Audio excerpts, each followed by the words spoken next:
হাজার হাজার আলেমের উস্তাদ, ওদের দলেও বহু আলেম আছে যার ছাত্র।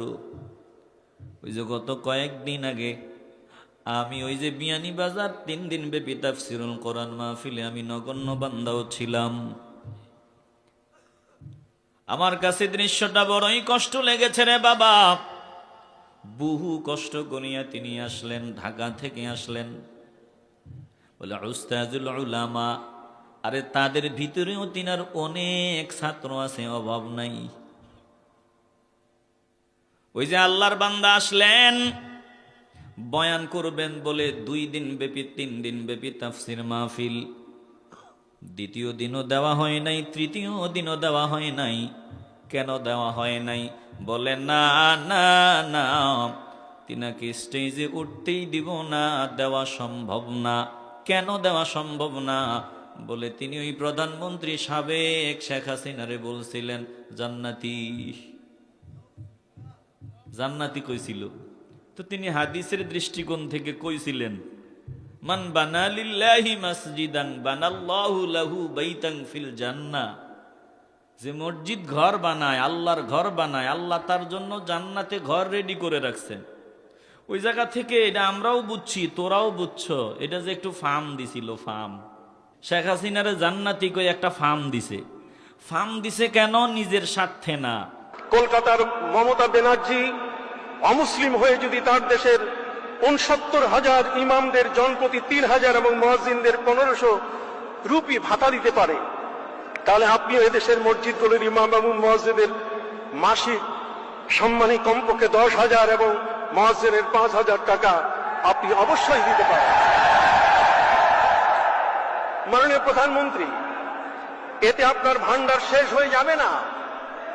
আপনি অনেক উদার, আপনি আকাশচুম্বী হৃদয়ের অধিকারী। ইমাম, মুয়াজ্জিনগণ এবং তাদের পরিবার আজীবন আপনার এবং আপনার শহীদ মা বাবার জন্য দোয়া করতে থাকবে। মাননীয় প্রধানমন্ত্রী, আমাদের দেশে বিধবা, প্রসূতি এবং সম্মানিত বীর মুক্তিযোদ্ধাদের ভাতা বাবদ ৫০,৫০০ কোটি টাকা বরাদ্দ দিয়েছেন আপনি। আপনার দেশের ইমাম এবং মুয়াজ্জিনগণ আপনার সদয় সহানুভূতির দিকে তাকিয়ে আছে। বর্তমানে ইমাম মুয়াজ্জিনের পরিবার পরিজন নিয়ে চলতে বড় কষ্ট হচ্ছে। মাননীয় প্রধানমন্ত্রী, ২০০৯ সালে রেজিস্টার্ড প্রাথমিক বিদ্যালয়ের ১,০৬,০০০ শিক্ষককে রাজস্বের আওতাভুক্ত আপনি করেছেন। আপনার সদয় দৃষ্টিতে মসজিদ ভিত্তিক গণশিক্ষার ৭৮,০০০ অসহায় গরিব মক্তব শিক্ষকদের এবং আপনার অনুগ্রহের ১,০১০টি দারুল আরকাম মাদ্রাসার শিক্ষক কর্মচারীদের পর্যায়ক্রমে জাতীয়করণের বিনীত অনুরোধ করছি। একটি মসজিদ একটি মক্তব নামে নৈতিকতা শিক্ষাদান সেন্টার হিসাবে পর্যায়ক্রমে মক্তবের অসহায় শিক্ষকদের রাজস্বে খাতের আওতায় আনার বিশেষ দাবি পেশ করছি। এটি পূরণ হলে কোটি কোটি হাত আপনার জন্য দোয়ায় আল্লাহর দরবারে উত্তোলিত হবে। মাননীয় প্রধানমন্ত্রী, বাংলাদেশে ইমাম, মুয়াজ্জিন ও তাদের পরিবার একটি বৃহৎ জনগোষ্ঠী। তাদের জন্য ইমাম ওলামা কল্যাণ ব্যাংক প্রয়োজন। এই সুদমুক্ত ব্যাংকটি যদি আপনি চালু করার অনুমতি দেন, তাহলে এতে আপনি আপনার শ্রদ্ধেয় পিতার ন্যায় চিরস্মরণীয় হয়ে থাকবেন। অনেক ইমাম মুয়াজ্জিনদের স্বার্থে, অনেক ইমাম মুয়াজ্জিনরা যারা অসহায় হালতে জিন্দিগি কাটায়, তাদের যাতে রুটি রুজির ব্যবস্থা হয়, তারা যাতে মোটা অঙ্কের কিছু হাদিয়া পায়, রাষ্ট্র যাতে তাদের মূল্যায়ন করে, এই জন্য তিনিও একটু ফার্ম দিছিলেন। কথা কন না কেন? তবে শোনো, এই ফার্ম তো তিনি একা দেন নাই, সবাই তো দিছ।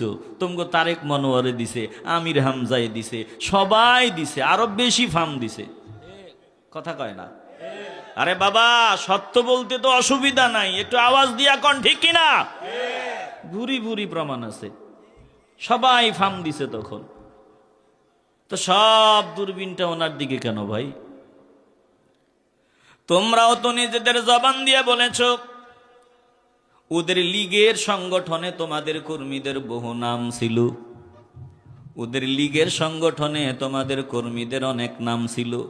বর্তমানে শিবিরের ছাত্র শিবিরের বড় বড় নেতা, ওরা এতদিন পর্যন্ত শেখ হাসিনার আমলে ছিল ছাত্র লীগের নেতা। কথা কয় না?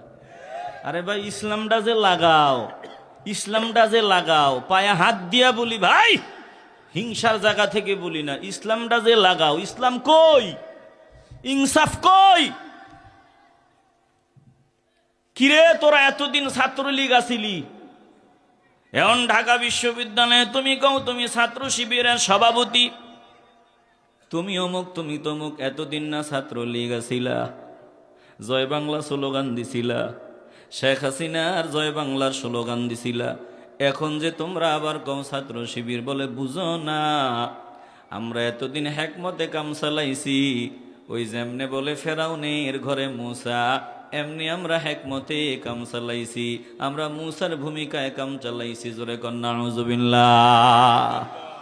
আরে বাবা, এটাও তো বেয়াদবি যে কথাটা কইছো, যুক্তি দিছো ফেরাউনের ঘরে মূসা, এটা নবীর সাথে মারাত্মক বেয়াদবি হইছে, ইমানি ভেজাল ঢুকছে। কথা কন ঠিক কিনা? ফেরাউনের ঘরে মূসা, এটাও বেয়াদবি। দিল দিয়ে অনুধাবন করিয়ালান। ওরে বাবা, কে আমারে বাহবা দিবা, কে আমারে গালি দিবা, কসম আল্লাহর, ওই দিকে তাকায় আমরা কথা বলি না। আমরা শুধু 2 দিনের জিন্দেগি, দেখতে না দেখতেই জীবন কিন্তু ফুরিয়ে গেল। যেতে হবে আমাকে, আমার মাওলার সামনে দাঁড়াতে হবে, মদিনাওয়ালার সামনে দাঁড়াতে হবে। অতএব মদিনাওয়ালা বেজার হয় এমন কোনো কথা আমরা বলবো না, আর মদিনাওয়ালা খুশি হয়, আমার আল্লাহ খুশি হয় এমন কথাই জবান দিয়ে বের হবে। বলে তুমি বেজার হও, অসুবিধা নাই, আমার মা যদি আমারে বলে তোর মতো সন্তান দরকার নাই, আমি আমার মাকে বলবো আলহামদুলিল্লাহ। বাবা যদি কয় তোর মতো সন্তান আমার দরকার নাই, আমার প্রিয় নেতা যদি কয় তোর মতো নেতা আমার দরকার নাই, বলে দুনিয়ার সবাই যদি আমারে তালাক দেয় অসুবিধা নাই, মদিনাওয়ালা যদি কয় তুই আমার উম্মত, আল্লাহ যদি হাসরের ময়দানে ডাক দিয়া কয় বান্দা আয় আয় আয়, তুই আমার বান্দা, তামাম দুনিয়া আমার বিরুদ্ধে গেলেও আমাদের কোনো আফসোস নাই। জোরে কোন ঠিক কিনা? দিল দিয়ে অনুধাবন করিয়ালান। কেমন জানি আমরা ইনসাফের জায়গা থেকে বহু দূরে শুনিয়া গেলাম। ওরে বাবা, শুনিয়া লও, তোমরা গণতান্ত্রিক প্রক্রিয়ায় যে ক্ষমতায় যাইবা, রাস্তা তো দেখা যায় না। আল্লাহ বিভিন্ন জায়গায় ঘুরায়, রাস্তা তো দেখা যায় না। এই আচরণে তো তোমাদের ভোট ব্যাংক পুরবে না। যদি সলিড নিয়মে ক্ষমতায় যেতে চাও অসুবিধা নাই, তো সলিড নিয়মে ক্ষমতায় যাওয়ার আচার আচরণ দেখে এগুলো বোঝা যায় না। জোরে কোন ঠিক কিনা?